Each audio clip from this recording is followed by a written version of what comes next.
Okay, so today I'm going to do some pressure canning. I'm going to pressure can some pork butt.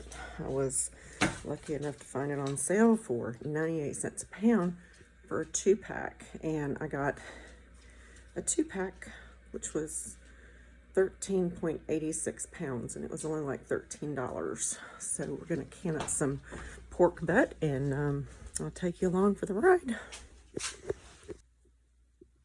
So it's a little chilly outside today for me to get out and garden. So we're going to can some pork butt. So I've cut the bone out. I'm saving it to do some bone broth. So I'll trim some of the fat off. And right here is what I'm putting my pork butt in that I'm going to can. So right now I'm just kind of cutting it up so it'll fit in the jars a bit better. And I get it if people are kosher and don't eat pigs, but we do, and so we look to pork as an alternative protein source.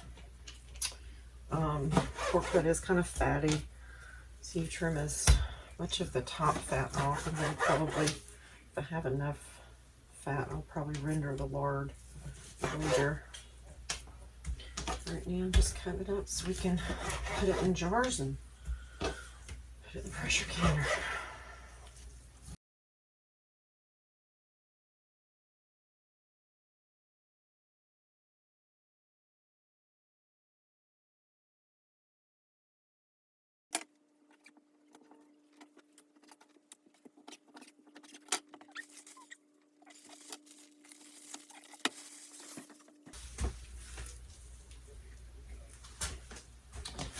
Alright, so you want to locate the bone as well. And there's the bone. So just kind of find it and trim around it as best you can. Trying to get as much of the muscle off as possible. Pork butt, contrary to popular belief, is not the butt of the pig. I believe it's actually a shoulder portion.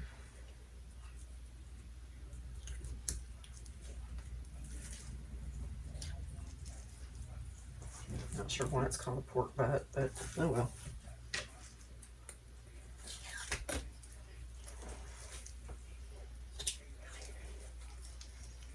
I'm sure some of y'all can Google that and find out for me. Alright, let me trim some of this fat. And sometimes this fat kind of forms sheets in like membranous fat, and it will cause your meat to be not quite as tender as it should be.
So getting some vinegar in a little cup so I can use the vinegar to wipe the rims. And oops, splashed.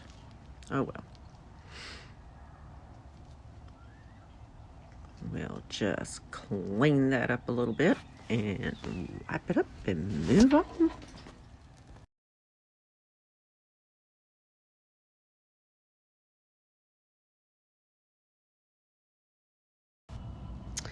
So I'm getting my jars out of the bleach water and placing them on the stove, getting ready to pack the meat in. And we will just get on with this, pack the meat, and leave 1 inch headspace. And there's no reason to debubble because the meat will cook down in its own broth. We'll also add 1 teaspoon of canning salt. You can also use kosher salt, pink salt, any kind of salt really, as long as it's not iodized. But you basically just put the pork right in the jars and squish it and pack it in and leave your headspace, and then put the lids on with the rings finger tight, and that's it.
Alright, so I've got the Presto 23 quart pressure canner, and just checking to make sure that my racks are on inside. Alright, so let's adjust just a bit.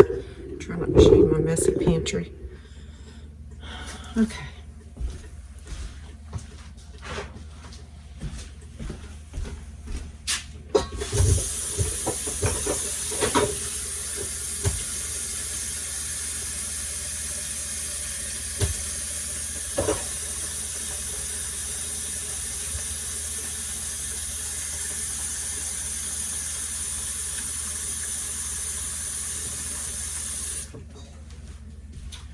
Now I'm adding cold water because we have cold meat, cold jars, and I want cold water, and that's what my canner needs right there.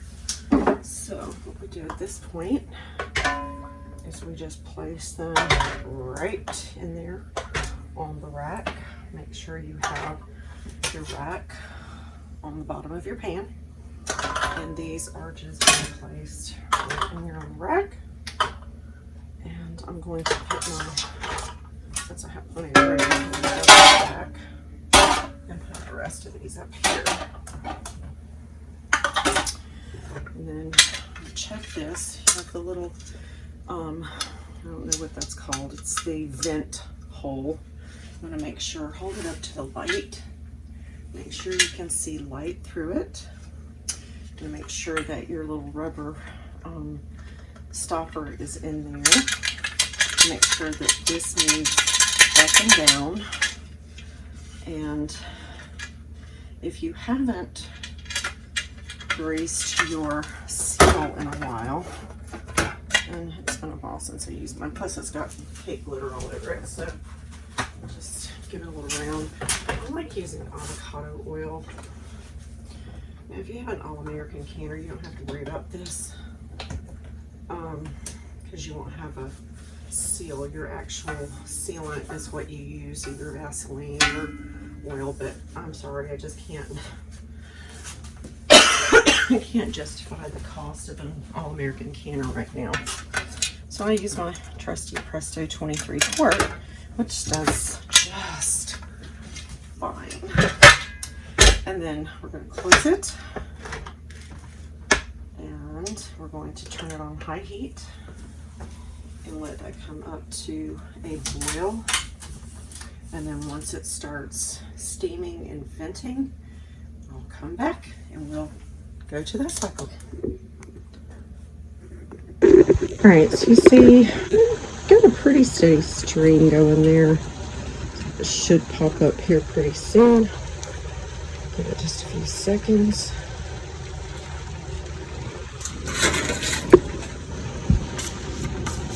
And that's kind of sealing back there. This little rubber stopper. You can see that. Let's start this and steam up through here. So that should be popping up in just a minute. And this is all perfectly normal.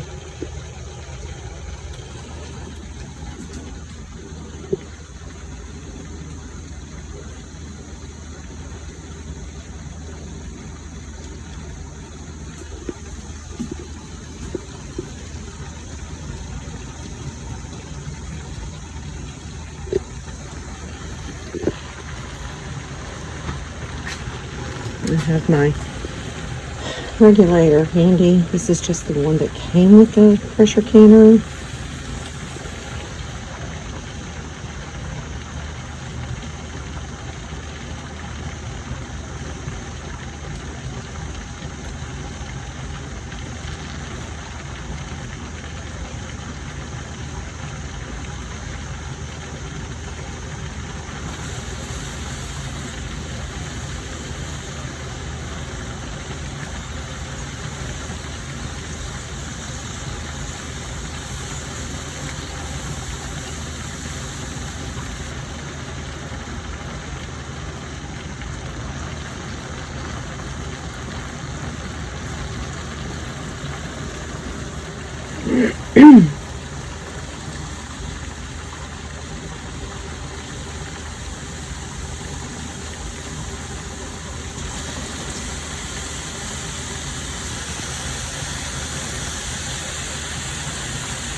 I think if it's mine, he's gonna do a little dip there.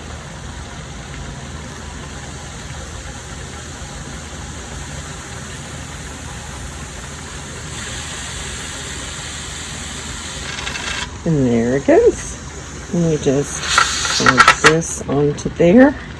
Start our time. Oh, no. Sorry.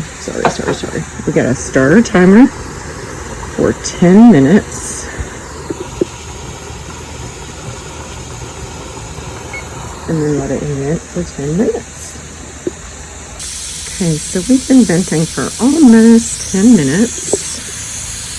We've got a half a minute to go. I have my pressure regulator. As soon as my timer goes off, we'll start letting it build up to pressure.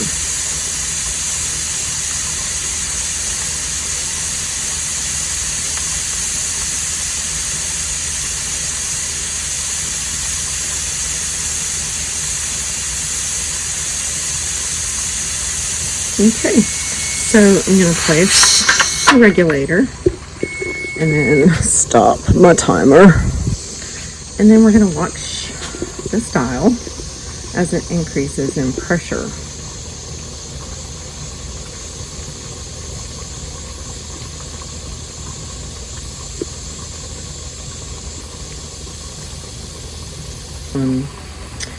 It is recommended 11 pounds of pressure when you're going by a dial gauge. If you have a pressure canner that only uses a weighted regulator that jiggles, then you would use a 10. Now, 10 pounds of pressure and 11 pounds of pressure, I don't think is that big a difference. I don't know why it's a big difference when it comes to dial. Maybe y'all can ask the National Food Preservation and Home Safety, whatever that thing is, why there's a difference in a dial gauge and a jiggler. I do have one pressure canner that has a jiggler, and I do use it sometimes, and typically I just go by 10 pounds on this one. As long as it doesn't get below 10 pounds, we're good. So once this reaches between 10 and 11 pounds of pressure, which you can see it's going up,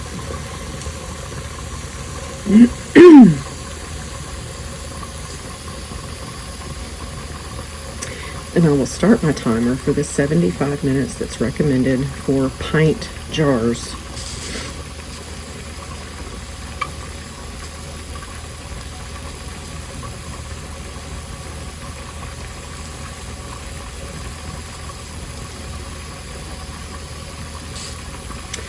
Then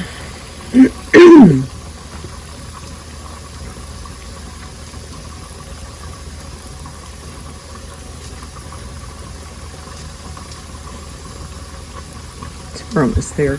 So what I'm going to do first is I'm going to adjust my stove, because I know the sweet spot is somewhere around 3 to 3.5 to maintain a pressure between 10 and 11 pounds.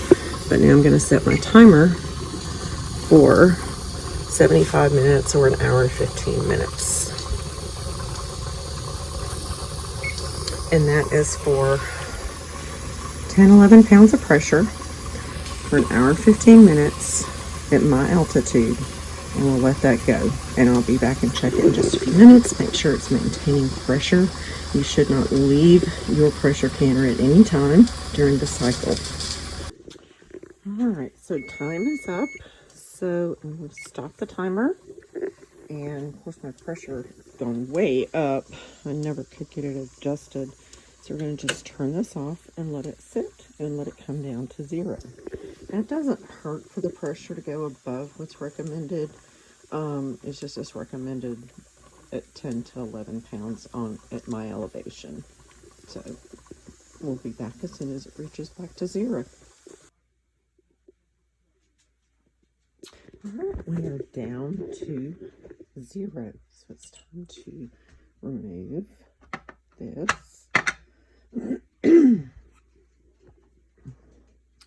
I'm gonna set my hold on just a minute.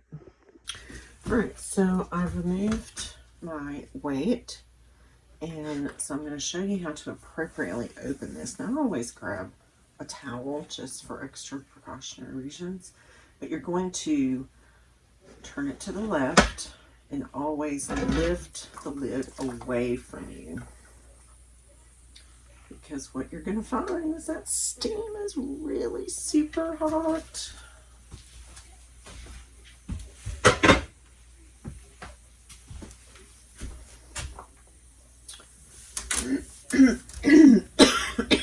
Excuse me.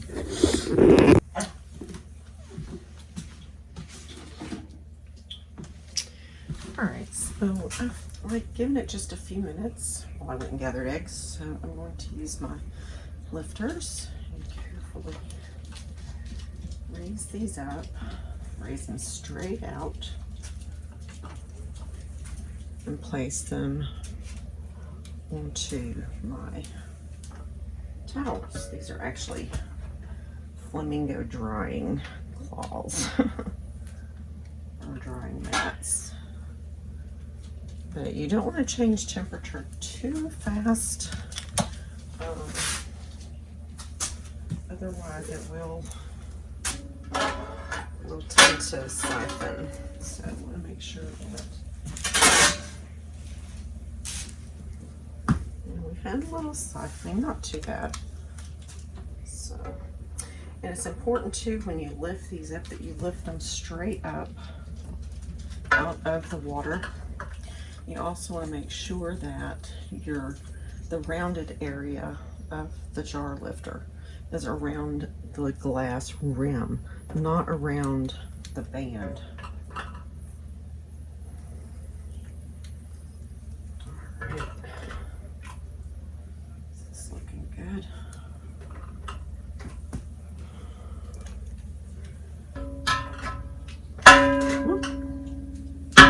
Okay. All right, and we're going to leave that and let them cool. Isn't that beautiful? Still bubbling.